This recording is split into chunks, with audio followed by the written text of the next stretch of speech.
"Miss Halliday," announced the efficient Baxter, removing another letter from its envelope and submitting it to a swift, keen scrutiny, "arrives at about 3 today. She's catching the 12:50 train." He placed the letter on the pile beside his plate, and having decapitated an egg, peered sharply into its interior, as if hoping to surprise guilty secrets.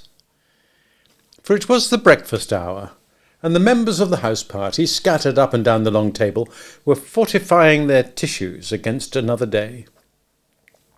An agreeable scent of bacon floated over the scene, like a benediction. Lord Emsworth looked up from the seed catalogue in which he was immersed.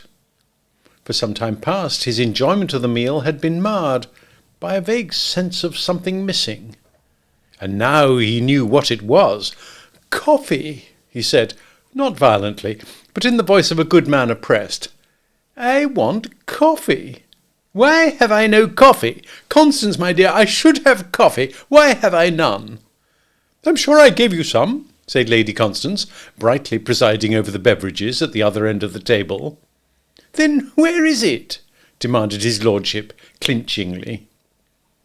Baxter, almost regretfully it seemed, gave the egg a clean bill of health, and turned in his able way to cope with this domestic problem. "Your coffee is behind the catalogue you are reading, Lord Emsworth. You propped the catalogue against your cup." "Oh, did I? Did I? Why, so I did. Bless my soul." His lordship, relieved, took an invigorating sip. "What were you saying just then, my dear fellow?" "I've had a letter from Miss Halliday," said Baxter. "She writes that she's catching the 12:50 train at Paddington, which means that she should arrive at Market Blandings at about 3. "Who?" asked Miss Peavy, in a low, thrilling voice, ceasing for a moment to peck at her plate of kedgeree. "Is Miss Halliday?" "The exact question I was about to ask myself," said Lord Emsworth. "Baxter, my dear fellow, who is Miss Halliday?" Baxter, with a stifled sigh, was about to refresh his employer's memory when Psmith anticipated him. Psmith had been consuming toast and marmalade with his customary languid grace, and up till now had firmly checked all attempts to engage him in conversation. "Miss Halliday," he said, "is a very old and valued friend of mine. We two have, so to speak, pulled the gowans fine. I had been hoping to hear that she had been sighted on the horizon." The effect of these words on two of the company was somewhat remarkable. Baxter, hearing them, gave such a violent start that he spilt half the contents of his cup. And Freddie, who had been flitting like a butterfly among the dishes on the sideboard and had just decided to help himself to scrambled eggs, deposited a liberal spoonful on the carpet, where it was found and salvaged a moment later by Lady Constance's spaniel.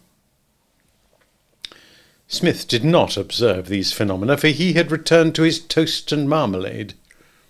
He thus missed encountering perhaps the keenest glance that had ever come through Rupert Baxter's spectacles. It was not a protracted glance, but while it lasted, it was like the ray from an oxyacetylene blowpipe. "A friend of yours?" said Lord Emsworth. "Indeed? Of course. Baxter, I remember now. Miss Halliday is the young lady who is coming to catalogue the library." "What a delightful task," cooed Miss Peavy, "to live among the stored-up thoughts of dead and gone genius." "You'd better go down and meet her, my dear fellow," said Lord Emsworth. "At the station, you know," he continued, clarifying his meaning. "She'll be glad to see you." "I was about to suggest it myself," said Smith. "Though why the library needs cataloguing," said his lordship, returning to a problem which still vexed his soul when he had leisure to give a thought to it, "I can't. However—" He finished his coffee and rose from the table. A stray shaft of sunlight had fallen provocatively on his bald head, and sunshine always made him restive. "Are you going to your flowers, Lord Emsworth?" asked Miss Peavy. "What? Oh, yes. Going to have a look at the lobelias." I will accompany you, if I may, said Smith. Why, certainly, certainly. I have always held, said Smith, that there is no finer tonic than a good look at a lobelia immediately after breakfast. Doctors, I believe, recommend it. I say, said Freddie hastily as he reached the door, can I have a couple of words with you a bit later on? 1,000 if you wish it, said Smith. You will find me somewhere out there in the great open spaces where men are men. He included the entire company in a benevolent smile and left the room. How charming he is, sighed Miss Peavy. Don't you think so, Mr. Baxter? The efficient Baxter seemed for a moment to find some difficulty in replying. Oh, very, he said, but not heartily. And such a soul! It shines on that wonderful brow of his, doesn't it? He has a good forehead, said Lady Constance, but I wish he wouldn't wear his hair so short. Somehow it makes him seem unlike a poet. Freddie, alarmed, swallowed a mouthful of scrambled egg. Oh, he's a poet, all right, he said hastily. Well, really, Freddie, said Lady Constance, piqued. I think we hardly need you to tell us that. No, of course. But what I mean is, in spite of his wearing his hair short, you know. I ventured to speak to him of that yesterday, said Miss Peavy, and he said he rather expected to be wearing it even shorter very soon. Freddie, cried Lady Constance with asperity, what are you doing? A brown lake of tea was filling the portion of the tablecloth immediately opposite the Hon. Frederick Threepwood.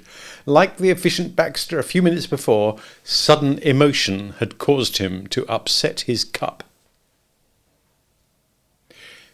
The scrutiny of his lordship's lobelias had palled upon Smith at a fairly early stage in the proceedings, and he was sitting on the terrace wall, enjoying a meditative cigarette, when Freddie found him. Ah, Comrade Threepwood, said Smith, welcome to Blandings Castle. You said something about wishing to have speech with me, if I remember rightly. The Honourable Freddie shot a nervous glance about him and seated himself on the wall. I say, he said, I wish you wouldn't say things like that. Like what, Comrade Threepwood? What you said to the Peavy woman. I recollect having a refreshing chat with Miss Peavy yesterday afternoon, said Smith, but I cannot recall saying anything calculated to bring the blush of shame to the cheek of modesty. What observation of mine was it that meets with your censure?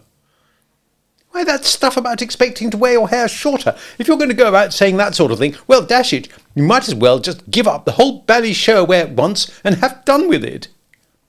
Smith nodded gravely. Your generous heat, Comrade Threepwood, is not unjustified. It was undoubtedly an error of judgment. If I have a fault, which I'm not prepared to admit, it is perhaps an ungentlemanly desire to pull that curious female's leg. A stronger man than myself might well find it hard to battle against the temptation. However, now that you have called it to my notice, it shall not occur again. In future I will moderate the persiflage. Cheer up, therefore, Comrade Threepwood. Let us see that merry smile of yours, of which I hear such good reports. The appeal failed to alleviate Freddie's gloom. He smote morosely at a fly which had settled on his furrowed brow. I'm getting jumpy as a cat, he said. Fight against this unmanly weakness, urged Smith. As far as I can see, everything is going along nicely. I'm not so sure. I believe that blighter Baxter suspects something. What do you think he suspects? Why, that there's something fishy about you. Smith winced. I would be infinitely obliged to you, Comrade Threepwood, if you would not use that particular adjective. It awakens old memories, all very painful. But let us go more deeply into this matter, for you interest me strangely. Why do you think that cheery old Baxter, a delightful personality if ever I met one, suspects me? It's the way he looks at you. Oh, I know what you mean, but I attribute no importance to it. As far as I have been able to ascertain during my brief visit, he looks at everybody and everything in precisely the same way. Only last night at dinner I observed him glaring with keen mistrust at about as blameless and innocent a plate of clear soup as was ever dished up. He then proceeded to shovel it down with quite undisguised relish. So possibly you are all wrong about his motive for looking at me like that. It may be admiration. Well, I don't like it. Nor from an aesthetic point of view do I. But we must bear these things manfully. We must remind ourselves that it is Baxter's misfortune, rather than his fault, that he looks like a dyspeptic lizard. Freddie was not to be consoled. His gloom deepened. And it isn't only Baxter. What else is on your mind? The whole atmosphere of the place is getting rummy, if you know what I mean. He bent towards Smith and whispered pallidly, I say, I believe that new housemaid is a detective. Smith eyed him patiently. Which new housemaid, Comrade Threepwood? Brooding, as I do, pretty tensely all the time on deep and wonderful subjects, I have little leisure to keep tab on the domestic staff. Is there a new housemaid? Yes, Susan, her name is. Susan, that sounds all right. Just the name of a real housemaid would have. Did you ever, demanded Freddie earnestly, see a real housemaid sweep under a bureau? Does she? Caught her at it in my room this morning. But isn't it a trifle far-fetched to imagine that she is a detective? Why should she be a detective? Well, I've seen such a dashed lot of films where the housemaid or the parlourmaid or what not were detectives. Makes a fellow uneasy. Fortunately, said Smith, there is no necessity to remain in a state of doubt. I can give you an unfailing method by which you may discover if she is what she would have us believe her. What's that? Kiss her. Kiss her? Precisely. Go to her and say, Susan, you're a very pretty girl. But she isn't. We will assume for the purposes of argument that she is. Go to her and say, Susan, you are a very pretty girl. What would you do if I were to kiss you? If she is a detective, she will reply, How dare you, sir? Or possibly more simply, Sir. Whereas if she is a genuine housemaid, I believe her to be, and only sweeps under bureau out of pure zeal, she will giggle and remark, Oh, don't be silly, sir. You appreciate the distinction. How do you know? My grandmother told me, Comrade Threepwood.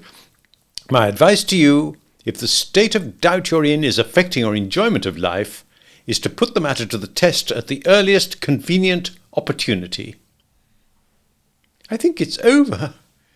I'll think it over, said Freddie dubiously.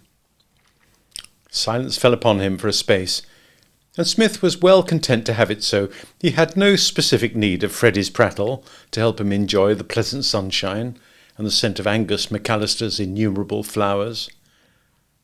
Presently, however, his companion was off again. Now there was a different note in his voice. Alarm seemed to have given place to something which appeared to be embarrassment. He coughed several times, and his neatly shod feet, writhing in self-conscious circles, scraped against the wall. "I say!" "You have our ear once again, Comrade Threepwood," said Smith politely. "I say, what I really came out here to talk about was something else. I say, are you really a pal of Miss Halliday's?" "Assuredly. Why?" "I say." A rosy blush mantled on Freddie's young cheek. "I say, I wish you would put in a word for me, then." "Put in a word for you?" Freddie gulped. "I love her, dash it." "A noble emotion," said Smith courteously. "When did you feel it coming on?" "Oh, I've been in love with her for months, but she won't look at me." "That, of course," agreed Smith. Must be a disadvantage. Yes, I should imagine that would stick the gaff into the course of true love to no small extent. I mean, won't take me seriously at all and all that. Laughs at me. Don't you know when I propose, what would you do? I should stop proposing, said Smith, having given the matter thought. But I can't. Tut, tut, said Smith severely. And in case the expression is new to you, what I mean is pooh-pooh. Just say to yourself, from now on, I will not start proposing until after lunch. And that done, it will be an easy step to do no proposing during the afternoon. And by degrees you'll find that you can give it up altogether. Once you've conquered the impulse for the after-breakfast proposal, the rest will be easy. The first one of the day is always the hardest to drop. I believe she thinks me a mere butterfly, said Freddie, who had not been listening to this most valuable homily. Smith slid down from the wall and stretched himself. Why, he said, are butterflies so often described as mere? I've heard them so called 100 times, and I cannot understand the reason. Well, it would no doubt be both interesting and improving to go into the problem, but at this point, Comrade Threepwood, I leave you. I would brood. Yes, but I say, will you? Will I what? Put in a word for me? If, said Smith, the subject crops up in the course of the chit-chat, I shall be delighted to spread myself with no little vim on the theme of your fine qualities. He melted away into the shrubbery just in time to avoid Miss Peavy, who broke in on Freddie's meditations a moment later and kept him company till lunch.